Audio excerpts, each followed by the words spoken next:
So this is Canto 8, Chapter 15, text 13, no, text 12. Ramyam upavanjanai Srimabir Nandana Dibihi Kujadvi Hangamitunai Gayan Mata Madhuvratai Pravalapala Pushporu Bharasakamarajumai. Translation by His Divine Grace, A.C. Bhaktivedanta Swami Srila Prabhupada. Srila Prabhupada Ki Jai. King Indra's city was full of pleasing orchards and gardens, such as the Nandana garden. Because of the weight of the flowers, leaves, and fruit, the branches of the eternally existing trees were bending down. The gardens were visited by pairs of chirping birds and singing bees. The entire atmosphere was celestial. Text 13. Hamsa sarasa chakrava karandava kula kula nalinyo natra yatra kritanti pramoda surasevataha. Translation. Beautiful women, protected by the demigods, sported in the gardens, which had lotus ponds full of swans, cranes, chakravakas, and ducks. Text 14.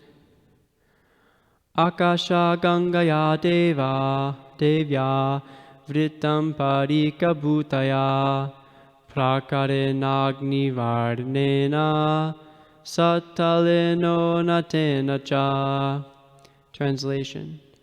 The city was surrounded by trenches full of Ganga's water, known as Akasha Ganga, and by a high wall, which was the color of fire. Upon this wall were parapets for fighting. Text 15. Rukma pataka pataischa dvarais patika gopurai chushtam vivakta prapatam vishvakarma vinirmitam. The doors were made of solid gold plates, and the gates were of excellent marble. These were linked by various public roads. The entire city had been constructed by Vishvakarma. Text 16. Sabha chatvara rachajam vimanai narabudaryutam shringatakai manimayai Vajra Vidruma Vedibihi. The city was full of courtyards, wide roads, assembly houses, and not less than 100 million airplanes. The crossroads were made of pearl, and there were sitting places made of diamond and coral. And this is text 17, which we'll chant responsibly. Yatra nicha vayorupa Shama virajavasaha Shama virajavasasaha Brajante rupavanaryo Hyar chirbir iva vanayaha. Please. Yatra nicha vayorupa Shama virajavasasaha Brajante rupavanaryo Yarjibir iva vanayaha. Yatra nicha vayorupa Shama virajavasasaha Brajante Rupavan Naryo Yarchibir Iva Vanayaha Yatra Nitya Vayorupa Shama Virajavasasaha Brajante Rupavan Naryo Harchibir Iva Vanayaha Yatra Nitya Vayorupa Shama Virajavasasaha Rajante Rupavan Naryo Yachibir Iva Vanayaha Yatra. In that city, Nityavaya Rupa, who were ever beautiful and young, Shamaha, possessing the quality of Shama, Virajavasasaha, always dressed in clean garments, Brajante, glitter, Rupavat, well decorated, Naryaha, women, he, certainly, Archibihi, with many flames, Eva, like, Vanayaha, fires. Translation: everlastingly beautiful and youthful women who were dressed with clean garments glittered in the city like fires with flames. They all possessed the quality of Shama. Purport by Srila Prabhupada. Srila Vishwanath Chakravarti Thakur gives a hint of the quality of the Shama woman. Shitakale bhaverushna, ushmakale shushitalaha, stano sukatino yasam, ta shama parikirtita. A woman whose body is very warm during the winter and cold during the summer, and who generally has very firm breasts, is called Shama. End purport. Text 18. Surasri Keshavi Brasta Nava Sogantika Shajam Yatra Modam Upadaya Marga Avati Marutaha. The breezes blowing in the streets of the city bore the fragrance of the flowers falling from the hair of the women of the demigods. Hema Jalaksha Nirgacha Dumina Guru Gandhina Pandurena Pratichana Margayanti Surapriyaha. Apsaras, passing on the streets which were covered with the white, fragrant smoke of aguru incense emanating from windows with golden filigree. Mukta vita nirmani hema keturbir nana pataka vala bibir avritam shikandi paravata bringa naditam vaimanika shrikala gita mangalam. The city was shaded by canopies decorated with pearls, and the domes of the palaces had flags of pearl and gold. The city always resounded with the vibrations of peacocks, pigeons, and bees. Above the city flew airplanes full of beautiful women who constantly chanted auspicious songs that were very pleasing to the ear. Text 21. Mridanga sankanaka dundubi snavai Satala vinam rajesta vinubihi nirchai savajai upadeva kitakai manoramam sva prabhaya jita prabham. The city was filled with the sounds of mridangas, conch shells, kettle drums, flutes, and well-tuned stringed instruments all playing in concert. There was constant dancing, and the Gandharvas sang. The combined beauty of Indrapuri defeated beauty personified. Text 22. Yamna vrajancha dharmishtaha kalabhuta durha sataha manina kamino lubda ebirhina vrajantiyat. No one who is sinful, envious, violent toward other living entities, cunning, falsely proud, lusty, or greedy could enter that city. The people who lived there were all devoid of these faults. 23.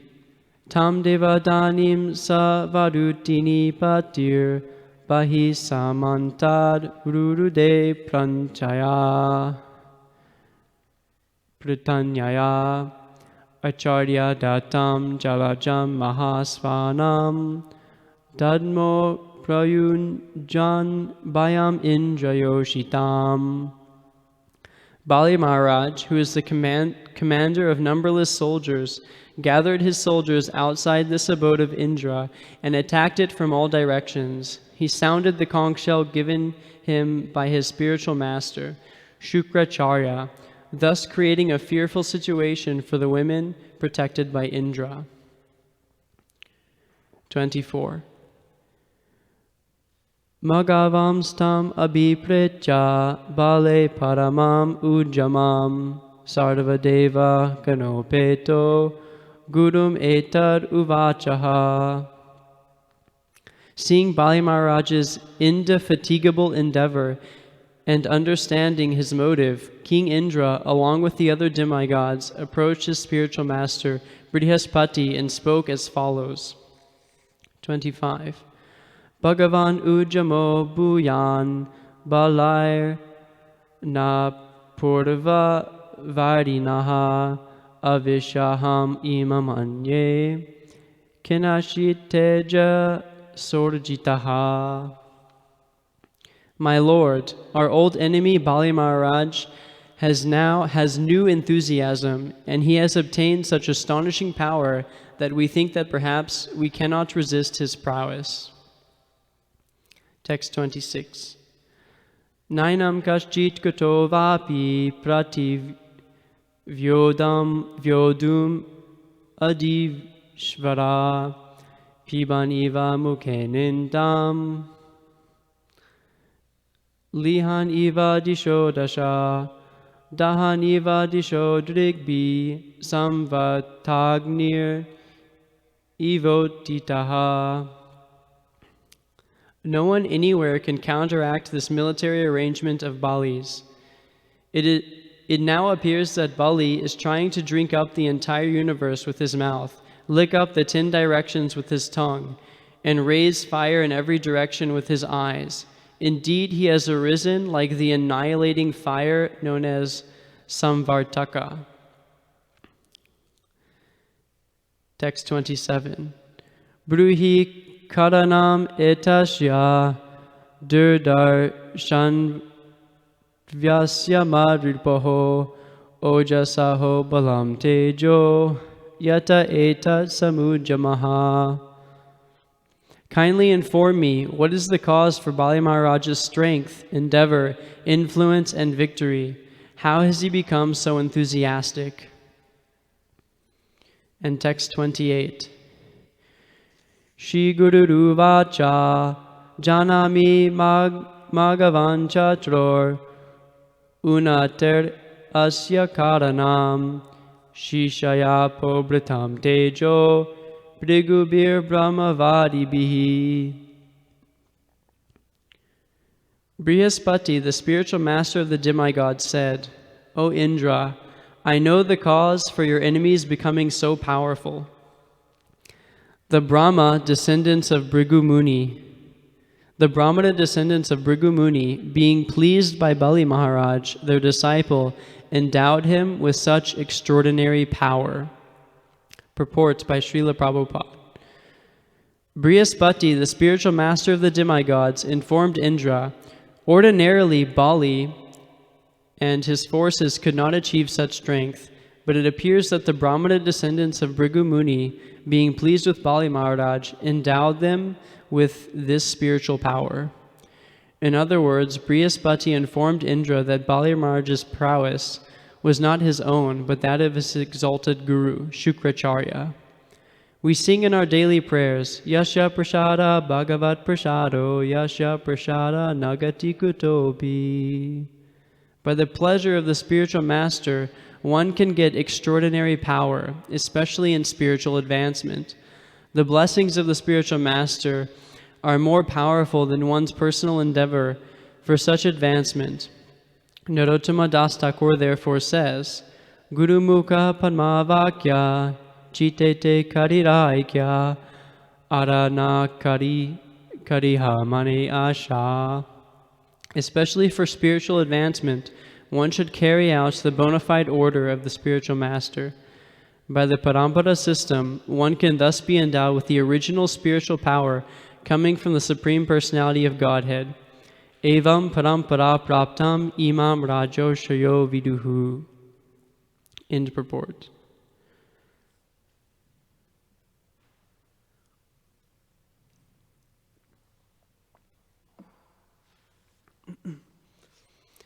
Namo Vishnupadaya Krishna Prasthaya Bhutale Srimate Jayabhataka Swaminiti Namine.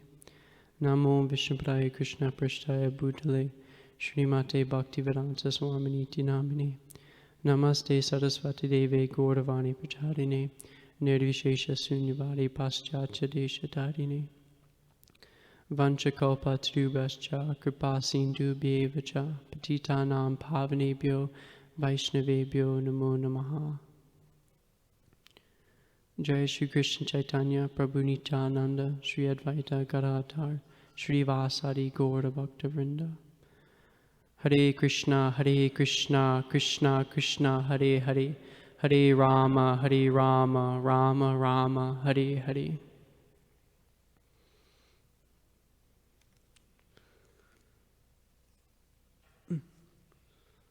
So we went through quite a few verses today. It seems that in the past month I've been given verses with purports describing the female form and the mercy of the spiritual master. So, and here I'm getting both at once. So perhaps Krishna's trying to tell me something.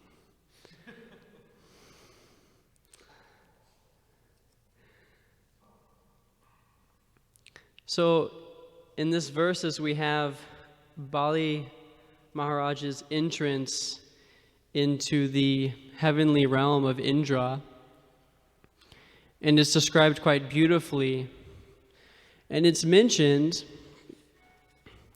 that no one who is sinful, envious, violent toward other living entities, cunning, falsely proud, lusty, or greedy could enter that city. The people who lived there were all devoid of these faults. So, these descriptions, sinful, envious, violent, cunning, falsely proud, lusty, greedy, these are exactly the way demons are described in the 16th chapter of Bhagavad Gita, the divine and the demoniac. And Bali Maharaj shows up, sounding the conch shell of his spiritual master, and it induces fear in the ladies there who are protected by Indra. And Indra inquires, how is it possible that Bali Maharaj is here? And Brihaspati replies that it's by the power of his spiritual master.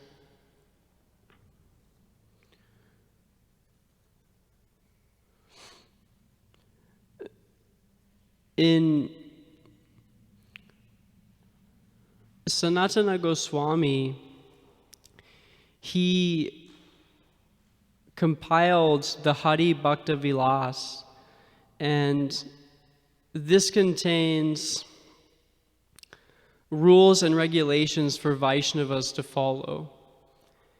And then Srila Rupa Goswami took these as a general guideline, and he composed 64 angas, limbs of devotional service, which describe the basic principles of these rules and regulations. He made it simple and concise.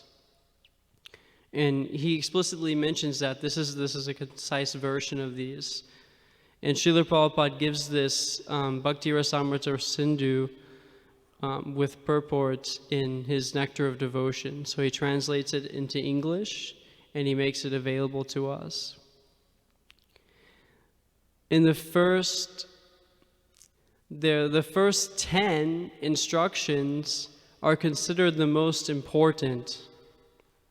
And I'll read the first 5 of those 10 instructions. 1. Accepting the shelter of the lotus feet of a bona fide spiritual master. 2. Becoming initiated and learning how to discharge devotional service from him. 3. Obey the orders of the spiritual master with faith and devotion. 4. Follow the footsteps of the acharyas under the directions of the spiritual master. And 5. Inquiring from the spiritual master how to advance in Krishna consciousness. So these are the first 5 of the first 10 most important instructions. And one can see that if one actually followed these 5 instructions perfectly, then the remaining 59 would automatically be followed.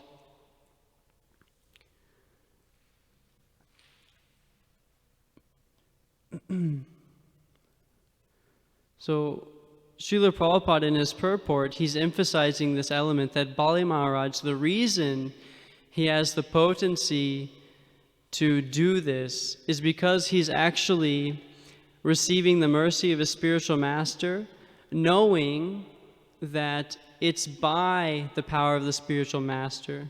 He says, I'll have to read the purport.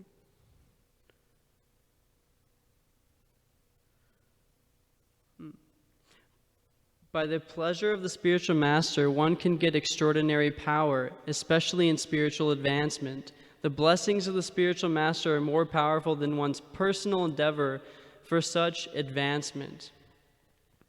This is what makes Bali Maharaj different from the ordinary demon.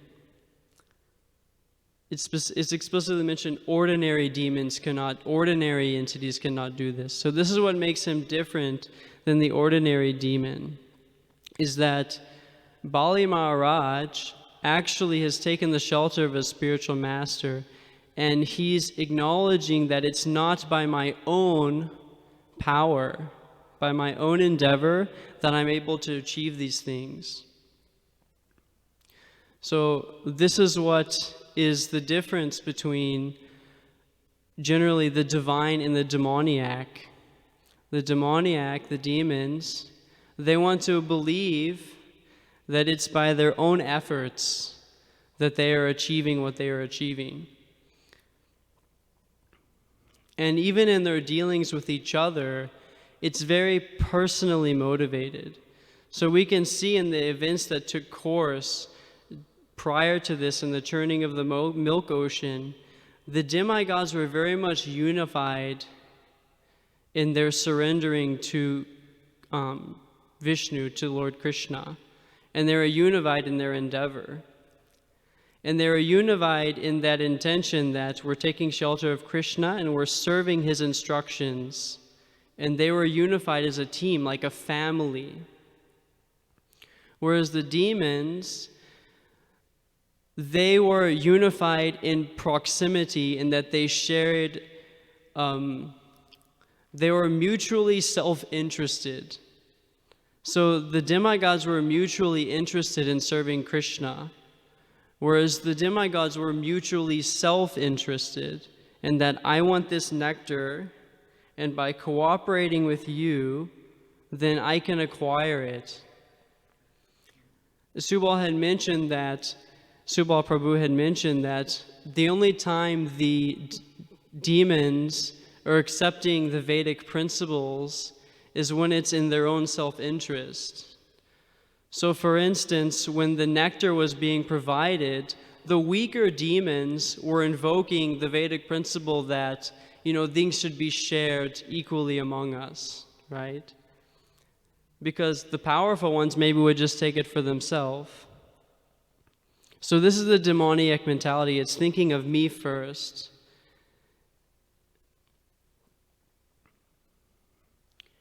And the other element is that it's slipping me. Excuse me.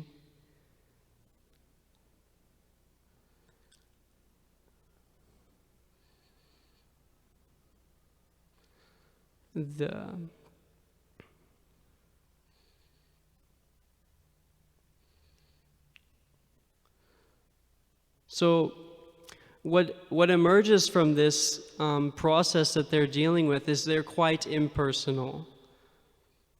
So this is why even yesterday the question had arisen, which is a very nice question, like, what's the goal of the demons, and how are they reaching their goals, and what's heaven for the demons?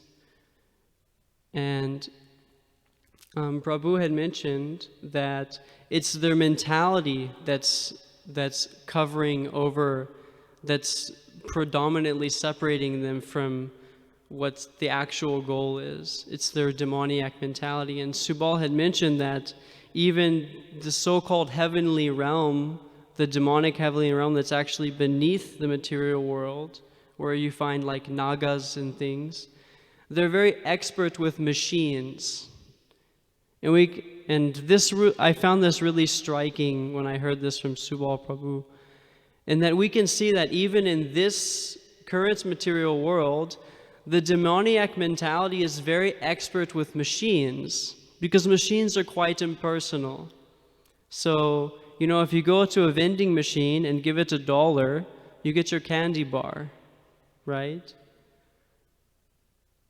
In the spiritual world, you get milk from cows, wish-fulfilling cows.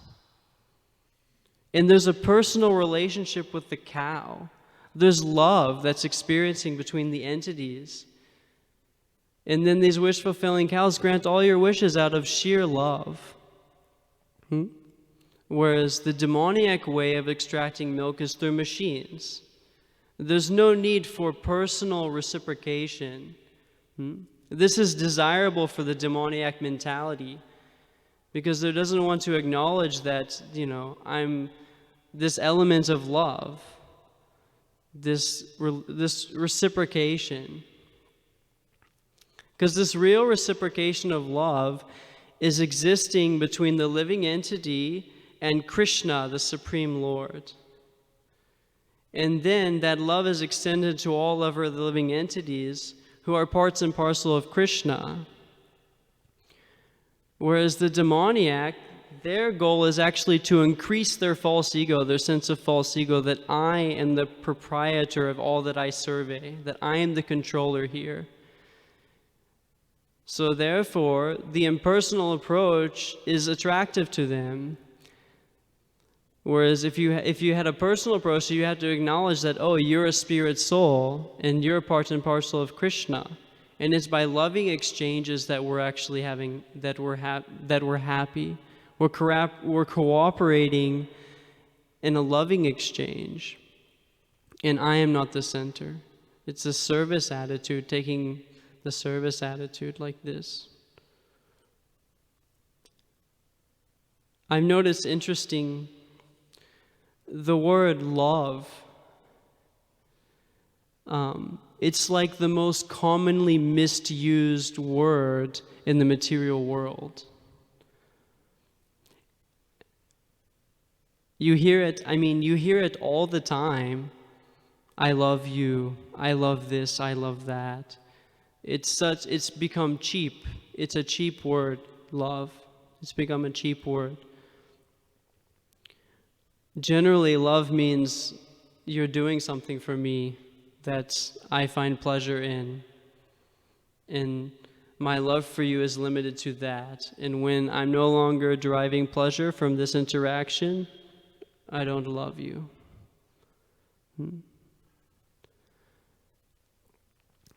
In the context of devotional life, we hear the word love used in pure love of Godhead. I very rarely hear it used outside of that context, which is quite interesting. It's very clear that real love means having pure love of God. This is real love. Anything less than that, as I understand, is not categorized at all by love. I mean, it must be rooted in that. Real love.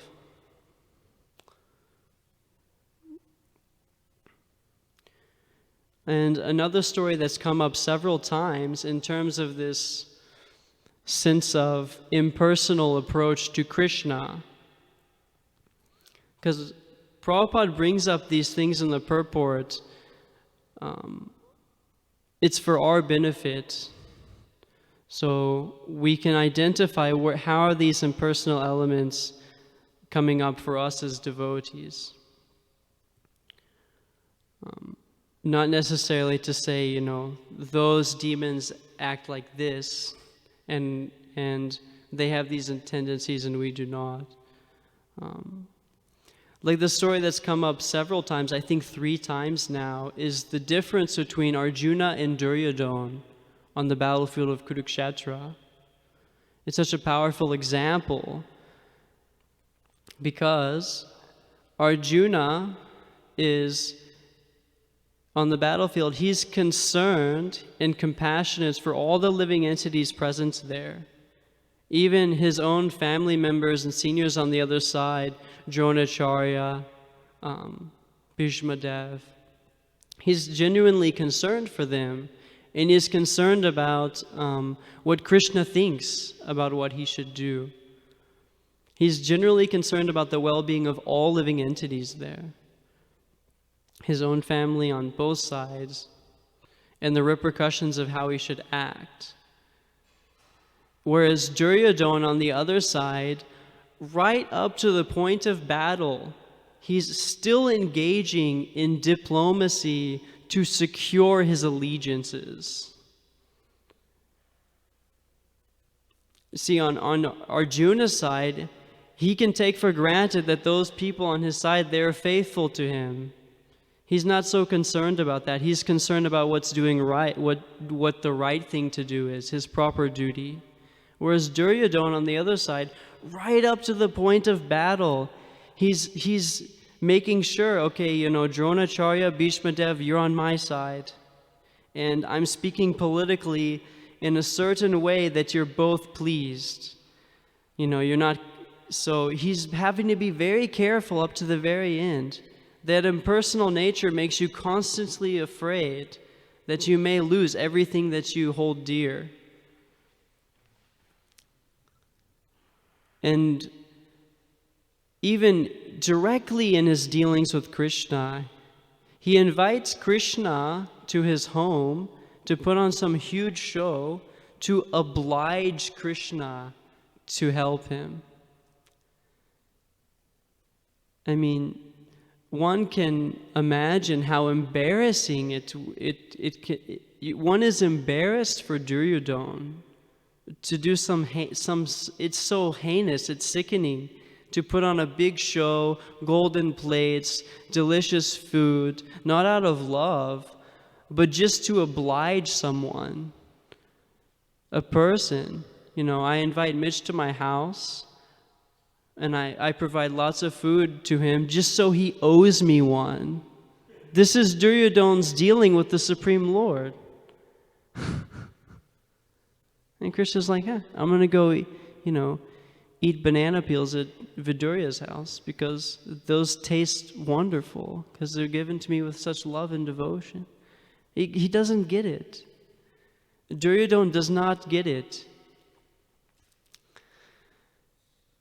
So,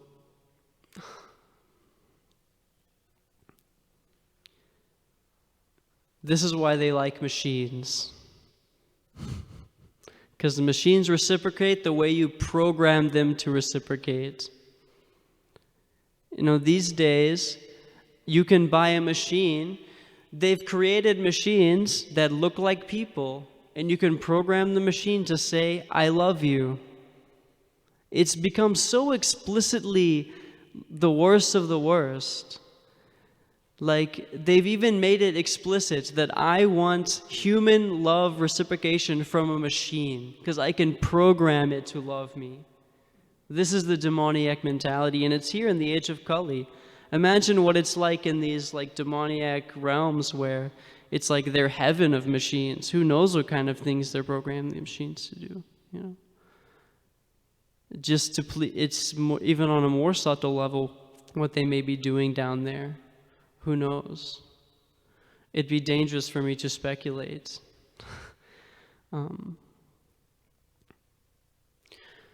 So, we're very fortunate that we have a spiritual master. It's very difficult to approach Krishna directly for different reasons.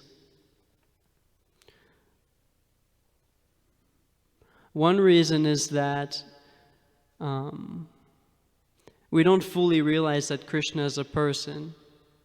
The spiritual master looks like a person, acts like a person. Krishna also, but not right before us, right? So when we follow these 5 instructions in Nectar of Devotion, when we want to follow a spiritual master, one thing it's important to know, who is a spiritual master and who isn't. So there's some guidelines Srila Prabhupada says. He says the spiritual master is one who has realized the conclusion of the scriptures and is able to convince others of those conclusions. This is also mentioned in the Disciples course, which is a wonderful course that's offered to the devotees. One who's realized the conclusion of the scriptures and able to convince others of the conclusion. Prabhupada even mentions there that if you don't realize the conclusion of the Vedas, you're an atheist. Because he explicitly says, well, some people said, well, we could worship the Buddha. He's also an incarnation of Krishna. Why not worship the Buddha? Not the same thing. Well, the difference is the conclusion is not the same. That Krishna is a person, and that, devotional service is that element. So, that's a pretty general definition of atheist, which I like. But the second thing is, must also follow the principles of devotional service and has conquered the 6 agents of sense gratification. So the spiritual master has not only realized the conclusion of the Vedas, but he himself is following devotional service. So Srila Prabhupada was a perfect acharya. He did not give instructions which he himself did not follow. So this is another evidence that we have the spiritual master. So in that way, it's also good to know the remaining 59 limbs of devotional service, so we can recognize that in other devotees, in our spiritual masters, and we can follow in their footsteps. So having some idea what the footsteps of the acharyas are also helps us follow in the footsteps of the living example. Then it says, such a spiritual master is a direct representative of the Supreme Personality of Godhead, Krishna. And in this way, he is accepted as God because he is the external manifestation of Krishna.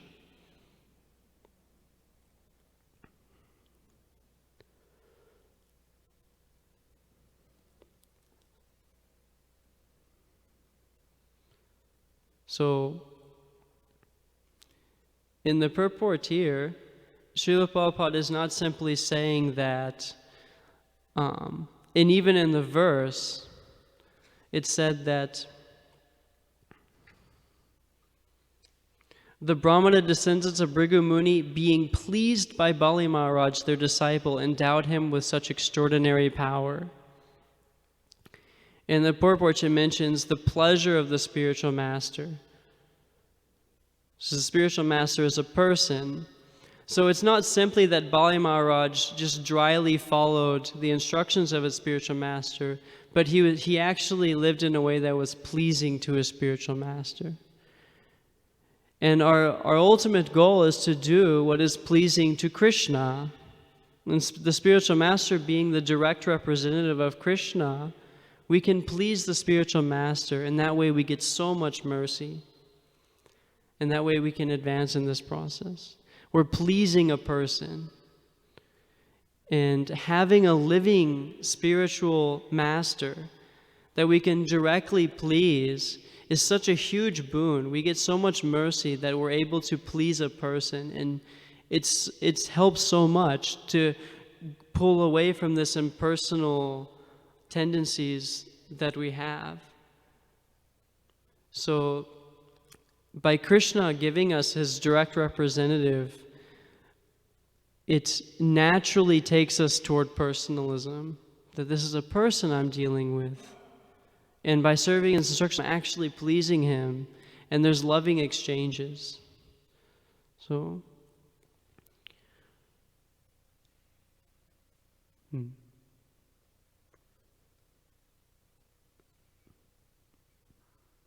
we are so lucky. I just this morning I was reading the translation of the Tulsi prayers alongside the Sanskrit. By the way, this is actually the 10th instruction of the 10 most important instructions, worshiping sacred trees like the banyan tree. So we're doing that every morning. And in that, the word adhikar, so adhikar I think is more literally translated as qualification. But it's translated there as privilege. Please grant me the privilege to engage in devotional service. It's so amazing because in this age of Kali, the reason we're in this age of Kali is because we're not really qualified. We're the most fallen. But by the mercy of the spiritual master and by the mercy of pure devotees, we have the privilege of engaging in this great devotional service. So it's transcending the impersonal, first you become qualified. It was just going directly to that personal relationship. So I'm very grateful for that, and I'm very grateful to share this opportunity to engage in devotional service with the very nice devotees here at Kishori Temple. It's such an honor, it's such a privilege to be able to experience what love really is. So thank you very much. Any questions or reflections?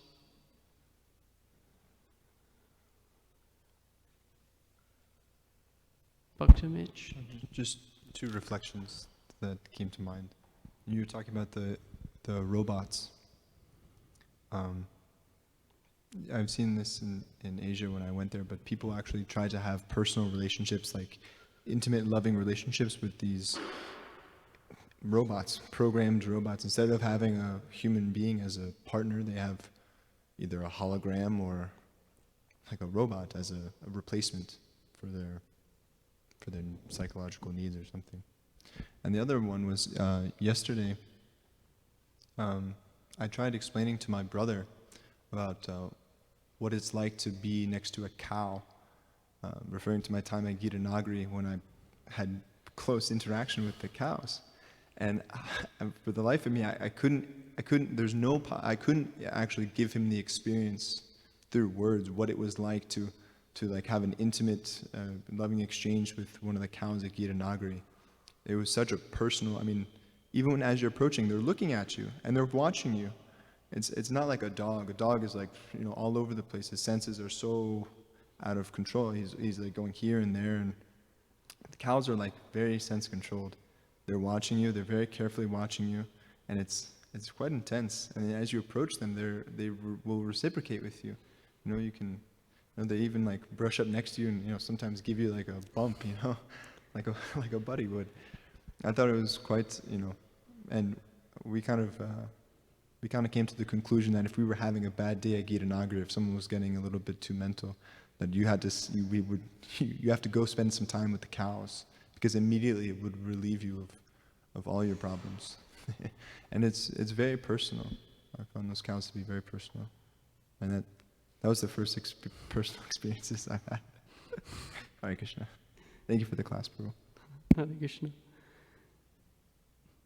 Any other questions or comment?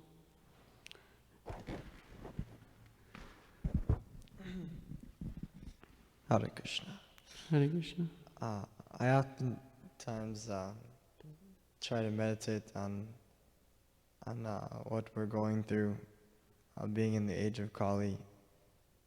There's a verse in the 11th canto of Bhagavatam, like those who are truly intelligent or have sufficient intelligence know the essence or the value of this age of Kali, because you can easily achieve perfection just by the performance of Sankirtan. So it's like so easy to be like, oh, Kali Yuga, it's the worst. It's like the worst time ever, and we're like stuck in it, and like we're never gonna get out.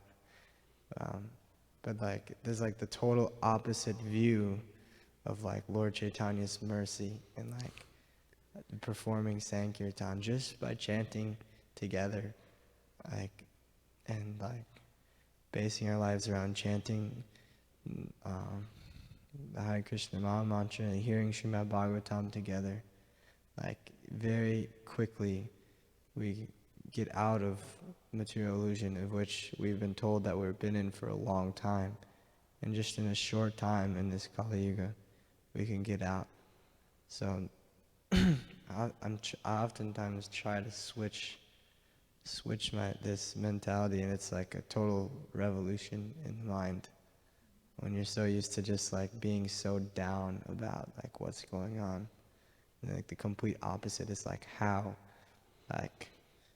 extremely amazing it is. Like I think I heard Vaisheshika Prabhu say something like some story in regards to this point of like someone who's been poor their whole lives realizing that they have like $1 million or something like that. Like realizing that they're a very rich person. Like, it's like realizing that as compared to that. Just wanted to share.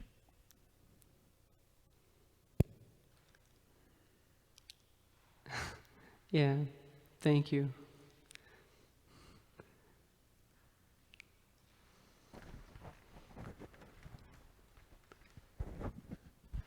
Thanks, Mitch, for bringing up the thing about the cows. I remember Srila Prabhupada saying that this slaughterhouse society is going on due to a brute mentality. I always remember him using that phrase, brute mentality. And then Jai Jagannath one time was relating that when you're dealing with the cows, you just you got to go with them. You can't be in a city mode you just got to slow down, and that's why it's so beneficial to be because they just kind of put you in the mode of goodness right away. And then the banyan tree, Prabhu, it's actually banyan tree. Hare Krishna. Thank you.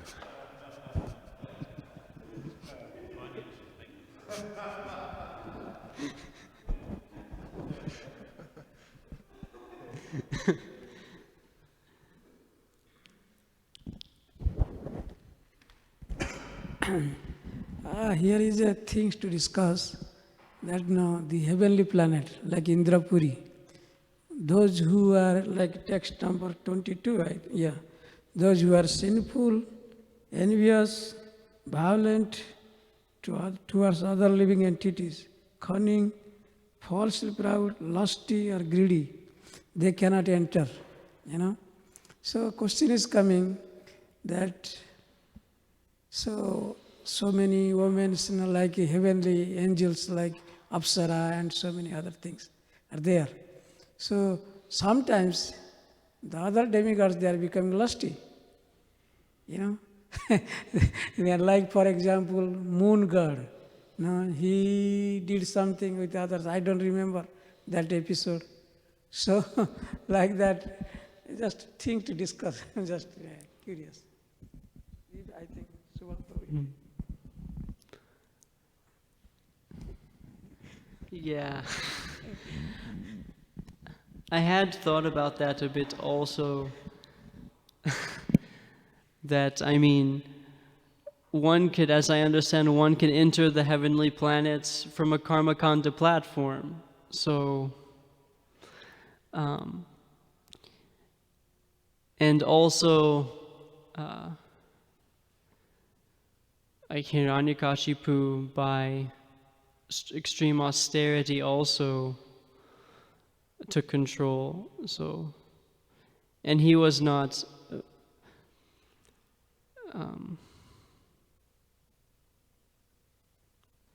He was not. I mean, Bali Maharaj is on a different. His motives were. He was not. Didn't have those motives that Hiranyakashipu had. It's interesting. Can I read the verse real quick? It's 22, yes?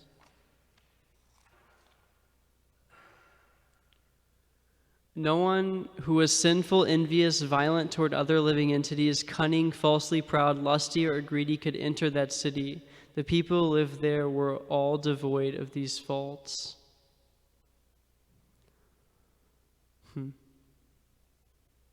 Subha Prabhu.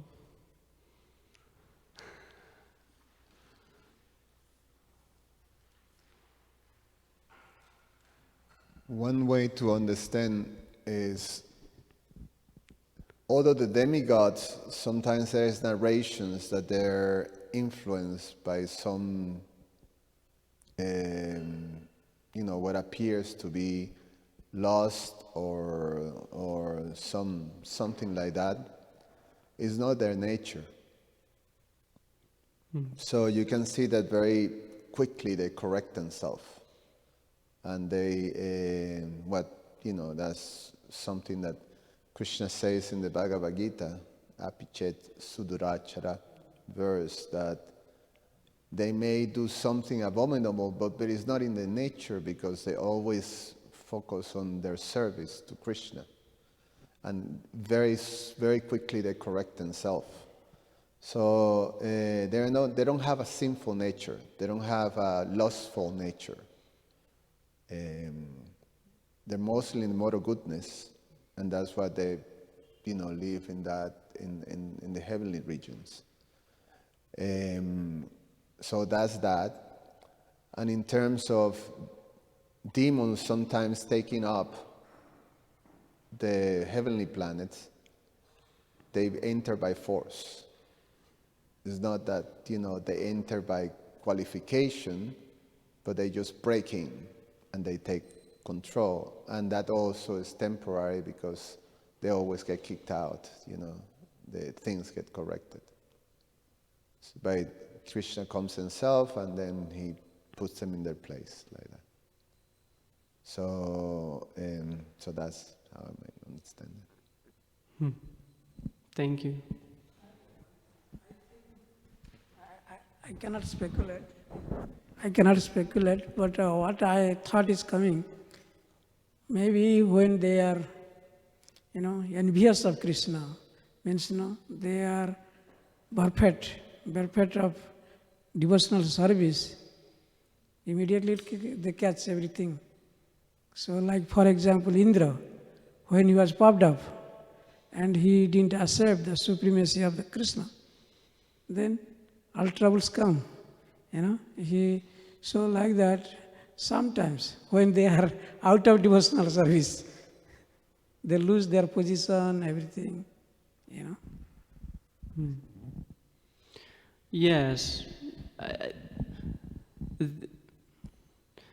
They still possess a body, so they're still under the influence of the three modes of material nature to some degree. So the three modes of the material nature will act even if someone's on a heavenly planet. Yet the underlying mentality is that, for instance, of course, there's many examples we often mention of Indra. The three modes will come up, and some pride will come, and he will make a mistake. But after such a thing, his immediate response is, after he's aware of his pride, he surrenders to Krishna and asks for forgiveness, and he wants to redeem himself. So like Subal Prabhu said, like the nature of service to Krishna is still the underlying mentality, even though they have faults. Whereas a demoniac person, they actually want to increase their pride. They want to deny the existence of the Supreme Lord. So they're actually intentionally sinful and envious and lusty and all these things. Like, if the demon sees someone better than them, they perceive someone better than them, their idea is, I will become better than you. I will find a way to surpass you and defeat you. Whereas the devotee mentality is, when we see someone more exalted than ourselves, well, in a pure devotee seeing everyone as exalted, part and parcel of the Lord, we want to serve that person and get that person's mercy. And it's so powerful. I mean, even practically speaking, pride and envy is there when we're practicing devotional service, and that sense of competitiveness, whenever we have that sense of competitiveness, whenever we see someone who has some characteristic that we desire, I mean, the tendency can remain, I want to become better than you, or I wish, to be more exalted than you. It's not good.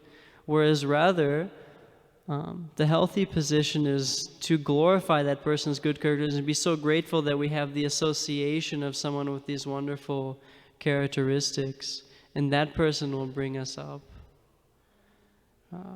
In the spiritual world, everyone wants the most humble position. It's the safest position, and it's the most, you get the most mercy, the most glory in that position, is serving the exalted devotees. Everyone's trying to serve and get the mercy of the lotus feet of everyone.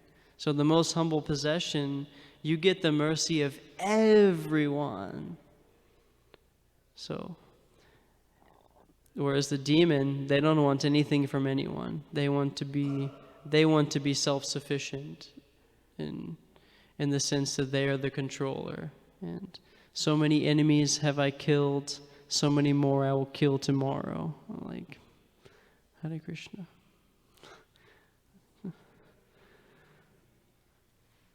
Srila Prabhupada ki. Srimad Bhagavatam ki.